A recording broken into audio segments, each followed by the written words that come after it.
going, guys? I'm the Mystical Green Beanie. This is pretty well known at this point, but Iron Man is one of my favorite comic book characters. I loved him growing up as a kid, watching the 90s animated series.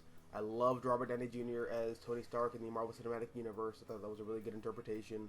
Armored Adventures, I'm told, is really good. And I'm going to leave it at that.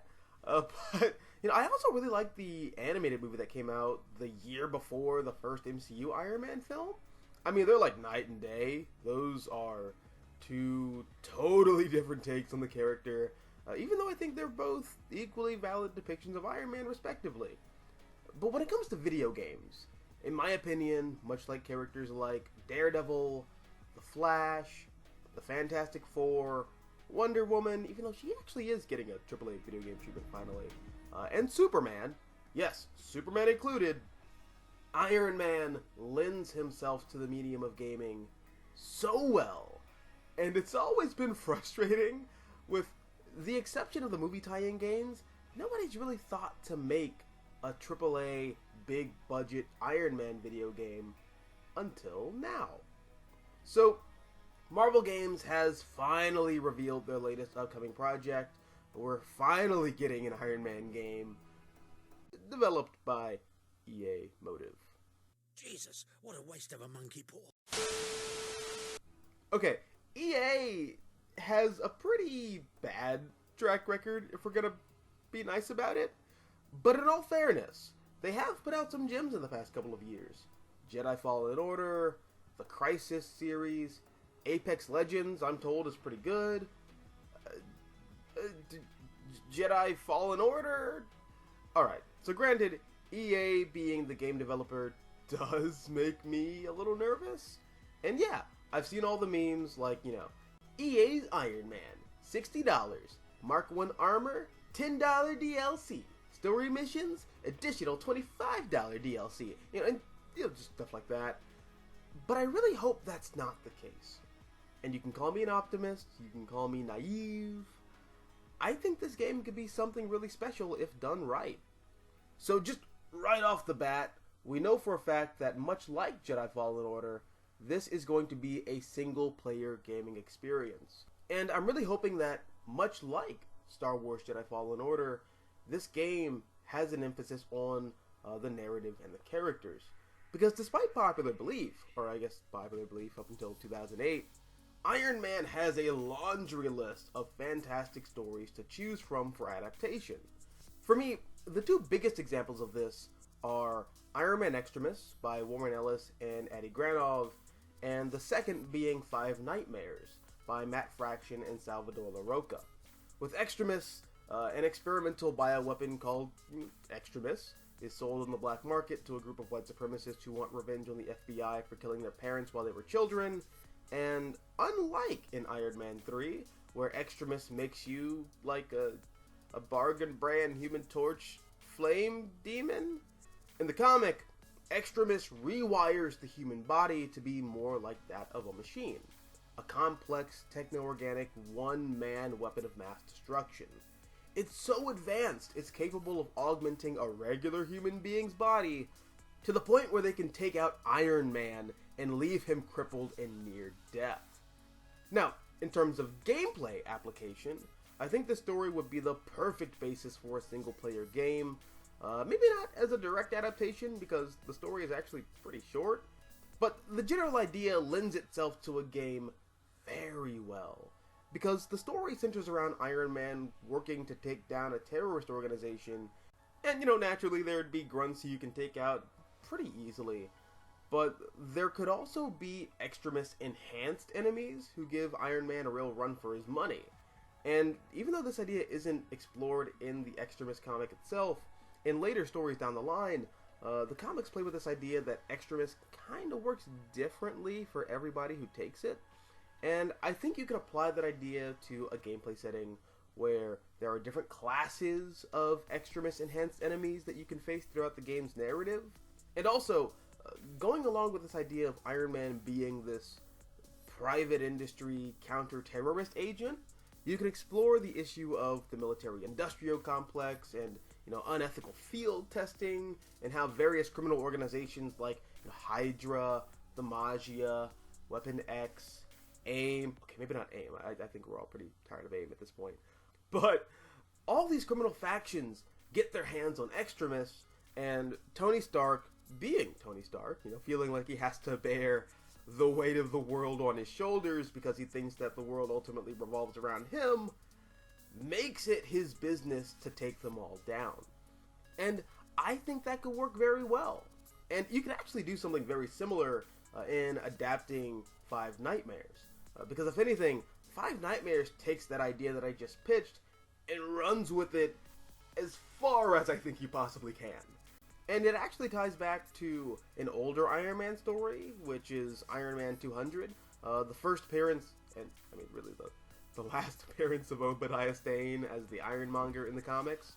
Because throughout Dennis O'Neil's classic run on Iron Man, which hasn't been collected yet for some reason, Marvel, please, come on, just do the thing. Tony Stark is actually out of commission for about half of it because he is absolutely riggedy wrecked. While Rhodey is acting as Iron Man, while Tony is trying to get his shit together. But the Dennis O'Neil run ends with Obadiah Stane pulling his best and hero, and Matt Fraction picks up that plot thread years later with Obadiah Stane's son, Ezekiel Stane, dedicating his life to being the anti-Iron Man, one-upping Tony Stark's technology while reverse engineering Tony's tech and selling it on the black market to terrorists around the world. And there's just so much gameplay potential to mine from that idea if someone were to use those stories as a basis for the game's narrative. But even beyond story potential, gameplay for Iron Man could be really engaging. Not just in terms of combat, mind you, and over-the-shoulder third-person shooting. Tony Stark is a master of technology.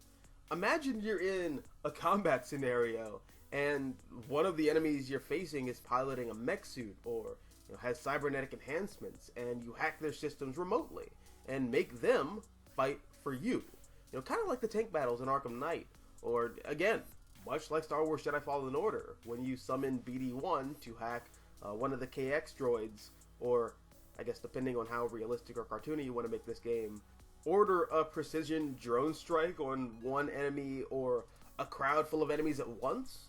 And as far as combat is concerned, honestly, I think that's one of the things that Crystal Dynamics got right with the Avengers game. The way Iron Man moves feels pretty much on the mark. However, I do think that it would be cool to have a weapons wheel to select and swap out different gadgets and tools for different tasks. Kind of like in Spider-Man PS4. But unlike that game, I think it would be useful to have a quickfire option like the Rocksteady Batman Arkham games. And these gadgets could be used for combat, puzzles, hacking mini-games, and stuff like that.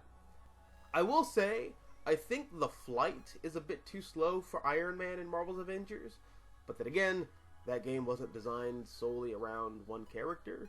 You're also traversing an environment with 3 tag-alongs, and not all of them can fly. But I think the bones of flight work pretty well in that game. However, I think for a more rewarding experience, EA Motive could take a page from Dragon Ball Z Kakarot. The flight mechanics in that game make you feel like a human rocket, and I overall enjoyed the control layout for the flight in that game. However, this being EA, I'm sure they're probably going to recycle some of the assets from Anthem, which I've personally never played, but I've been told up to this point is proof of concept for an Iron Man game, especially when it comes to flight. And traversal would definitely have to reflect the type of game this would be. Personally, I don't think every superhero game has to be an open world experience. I think that works for characters like Batman and Spider-Man, because at the end of the day, those characters are reflections of the cities they protect respectively. Batman is Gotham City, Spider-Man is New York. Not really the case for a character like Iron Man. If anything, Tony Stark is James Bond with a mech suit on deck. He travels the world fighting different supervillains like Madame Mask, the Mandarin, AIM, Even though, like I said, I'm pretty sure everyone's tired of AIM at this point. But still, I think you can build something like Marvel's Avengers, where you have to go to different threat sectors and take on enemies in a semi-open world environment. And I think it would also be interesting to be able to choose between running missions guns blazing as Iron Man, or playing everything, you know, super stealthy like a spy as Tony Stark, just like in the comics. Now, as far as armor goes, just based off the first image that we have, I love the design. It looks kind of like a heavier version of the shape-changing armor from the Bendis Marquez run from a few years back, and despite not being the biggest fan of that series, I think the art was top-notch. I love the new armor design for that run, and I'm really glad that it looks like EA Motive is taking some design cues from what I would probably claim to be the best-looking Iron Man comic in recent years. Now, when it comes to having alternate cosmetics and stuff like that, there were kind of two approaches that I think would work for the character. I think unlocking alternate armors throughout the game after completing different tasks, or finding new pieces of technology in enemy camps and using that gear to unlock classic costumes would be great, because in the comics and the movies, Tony Stark has a menagerie of diverse sets of armor, from the Mark I to the classic red and gold to the Silver Centurion. There's also the modular armor, the Prometheum armor from Heroes Reborn, which is pretty underrated in my opinion, just throwing that out there. And even outside of the 616 universe, the Ultimate armor from Brian Hitch and Mark Millar's Ultimates is hands down one of my favorites. But I also have a soft spot for the post-Ultimatum Ultimate Comics armor. And I think it would be really great to play with each of those classic armor sets in a fully fleshed out Iron Man game. However, I also think that because Tony Stark is so well known for customizing and constructing unique pieces of armor, it would be pretty cool to have a gear crafting mechanic. But, you know, not like this. Not like this. This was bad. This is bad. Don't do this. But maybe something more along the lines of the gear crafting system from Injustice 2, where you can mix and match different pieces of classic armor from the comics and sort of Frankenstein yourself a wholly unique piece of armor. I don't know. I think both options would be really cool and immersive. Again, if done properly. And look, I know there's a lot of cynicism surrounding EA, and I get it, but I felt the same way about Jedi Fallen Order, especially coming off the heels of Battlefront 2. And look how that turned out. I got mad hope that this game is going to be good. You know, just the concept of this being a single player game by EA fills me with a lot of confidence. But what about you? Are you excited for EA Motive's upcoming Iron Man game? What are you kind of expecting this game to be? What do you hope this game should be? What do you think of the armor that we got a first look at? Let me know down below in the comment section. Also, if you like this video, hit the like button, share, support the channel, and if you want to see more content like this, all you have to do is subscribe. I'm the Mystical Green Beanie. Thank you for watching, and as always, until next time, adios nachos, adios. Show me what you got.